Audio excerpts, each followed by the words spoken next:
Welcome everyone to the weekly news review for the Star Citizen universe. I'm DarkHour717 and we're going to be looking at all the latest and greatest information from around Star Citizen. Before we actually get started though, do me a favor, hit that like and subscribe button as it greatly helps me out with the YouTube algorithm and gets the videos out to more people as we continue to work hard to reach that 5,000 subscriber mark. And I also want to say thank you to everybody that has already hit that and subscribed. So this week we actually saw a lot really happen, especially after last week when we saw the last episode of Inside Star Citizen for the quarter before their break. The week was actually topped off with a really horrendous update to PTU 317. This really made things even worse than the original release.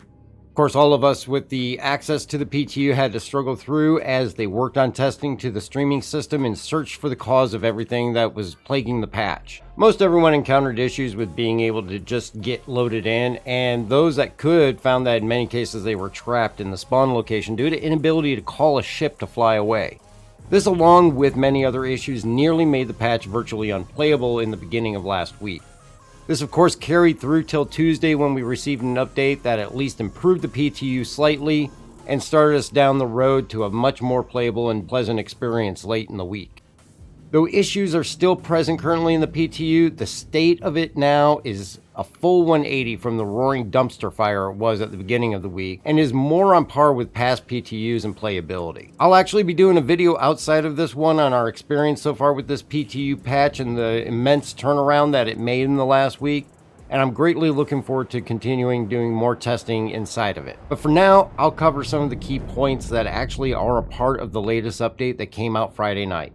So the current version of patch 317 in the PTU is version P or 8031755. This was actually pushed out Friday evening for me as I'm in the Eastern time zone, and for the most part this carries over a lot of what was mentioned in previous patch notes. The testing focus is still on the ship positional desync issues and the networking update they did to improve this, but also focusing on all the vast new additions coming in this patch with 317.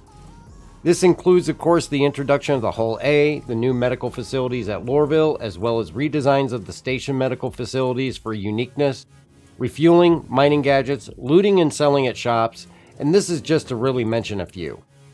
Now, as far as the known issues currently being experienced, the patch notes mention mostly the same items as previous versions of the patch notes for the PTU 317. But added on to this is the rebalance of turret acceleration, which has been removed, and this is actually going to remain for the time being at the 316 patch levels. This will be revisited in a future patch, and you can expect this change to not be reflected in 317 when it's released to live, unless something changes, which we all know is CIG's prerogative. But other new additions to known issues is that the refinery yield bonuses are turning out to be incredibly high and outside their intended range. Selling raw ore at a kiosk in a refinery is not possible, which is not a new issue for the verse at all. And having positive health can force you into an incapacitated state with no UI or visual effects. And also added, though I would not say that it's really new at all because we've all seen this, is the ship retrieval can stall out and cause your ship to go into a claim state. What we see on the patch notes also with locations is we did see a polish pass over Maria Pure of Heart Hospital, and a big addition I know many have been waiting for is the addition to buy in-game the Aegis Redeemer, Anvil Spartan, Argo Raft, Consolidated Outland Hover Quad, the Drake Cutlass Steel, and the Origin 400i. No word though on the A2 or the Ares Starfighter, as addition of these will likely require a rework of the Crusader store on Orison.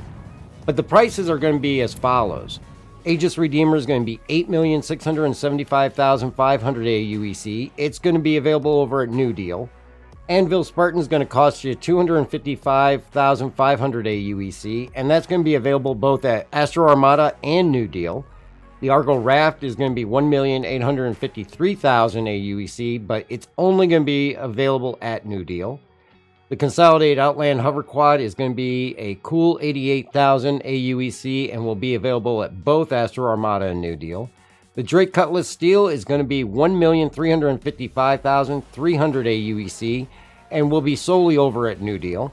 And the Origin 400i, one of the more anticipated ones for in-game purchase, is going to cost 6,352,700 AUEC, and that will be at both Astro Armada and New Deal. Now, I did not see any of these listed as of right now for rent and are only available as in-game purchase only. These are great additions as, like I said, a lot of people have been asking and inquiring as to the delay in getting these in game for purchase, and I'm happy to see them finally making it in. After that, we did see some bug fixes added to the list, such as the rubber banding back to bed should no longer happen when you get up in your hab. I take this with a grain of salt and will not be surprised if we see this return, as it's been going on for quite some time. Also, elevators should not pass through areas of no oxygen and suffocate a player that's not wearing a helmet. And I would say that these are probably the two biggest bug fixes that are listed. And there's a couple more minor ones that are on the list as well. But I'll include links in the description so you can go through the entire patch notes. Now, they did fix, though, 8 client crashes, 10 server crashes, and 2 server deadlocks, which I would imagine added into the improved performance that we're seeing with the current PTU. For the weekend, though, they have also announced a couple of playtest throughs in the PTU with Ninetales event to do a stress test on the 317 patch. We will see those occur at 1700 UTC time both days and will run for 2 hours. Links for the Ninetales announcement will be listed below in the description alongside with the patch notes. So that finishes the patch news, and on to the normal weekly stuff. Monday, as always, we got the same this week in Star Citizen we usually see with no real change, but Tuesday brought us our next lore installment, The Siege of Tiber. The Siege of Tiber is a release of a portfolio that was featured in Jump Point 9.6. This goes into detail the events leading up to and throughout the longest human Vanduul confrontation that occurred between 2732 and 2736. It's recounting the events as well as actions taken by Grand Admiral Halamede, as he balances the response with the hopes that diplomacy would win the day and end the siege. Though in the end this cost him his life as they personally investigated large groupings of Vanduul appearing out of nowhere in an unexpected area of the system, he was met and defeated by a large Vanduul force. It then goes into the completion of the siege and the inevitable retreat through the Virgil system, which after retreat they really hoped that the Vanduul were going to remain in the Tiber system. It was actually soon discovered that they were unstoppable as they proceed to enter and overrun the Virgil system with the help of the Vanduul kingship. The telling of this is an interesting read, and I will have a link to it in the description. I recommend you definitely check it out. Wednesday, we didn't get a roadmap roundup, but we did see the release of the PU monthly report as well as the Squadron 42 monthly report for March. I'm not going to go into any real depth into these as they are a recap of everything that was worked on and accomplished in the previous months, and it has mostly been covered by previous weekly news updates. But for those that do not have the opportunity to keep up every week on the latest information, it is a great source to see what has been accomplished or worked on. I will say though that occasionally we do see some interesting items that we don't get to see in the weekly update. Both the PU monthly report and Squadron 42 monthly report do mention and bring up an unannounced ship having been worked on. And I don't believe that this was the Expanse that they were talking about. The mention states that March saw the team complete the visual effects production pass for the Miscall A alongside pre-production passes for the RSI Scorpius and an as-yet unannounced vehicle, implying that there is an unannounced vehicle that is likely as far along as the RSI Scorpius, which currently the RSI Scorpius we anticipate seeing at Invictus. So could there be a straight-to-flyable to be launched with Invictus? It's entirely possible as these events tend to be the introduction point for these types of items. Another point of interest is the mention of lighting work being done for a major event later in the year. It also states that throughout March, the narrative team continued to support, design, implement an upcoming event scenario providing mission text and written content to further sell the stories. So this piques my interest for sure and can be interpreted in many ways, though I will not speculate on what event or missions may be in development. But definitely something to keep our eyes on.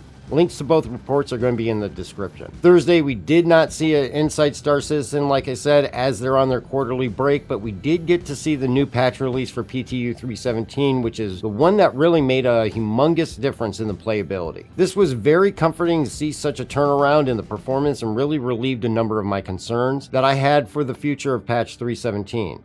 It really goes to show that CIG is constantly working on improving and fixing the issues that exist. This one patch completely changed my feelings on 317 for sure, and thankfully it continued to get better with the next patch that released on Friday evening. But before that patch came out, we did get Star Citizen Live that brought us the Actor Feature Team Q&A. As far as Actor Feature Team, they cover the Weapon Feature Team as well as working with the UI team and several other teams. They work on things that the player does in game.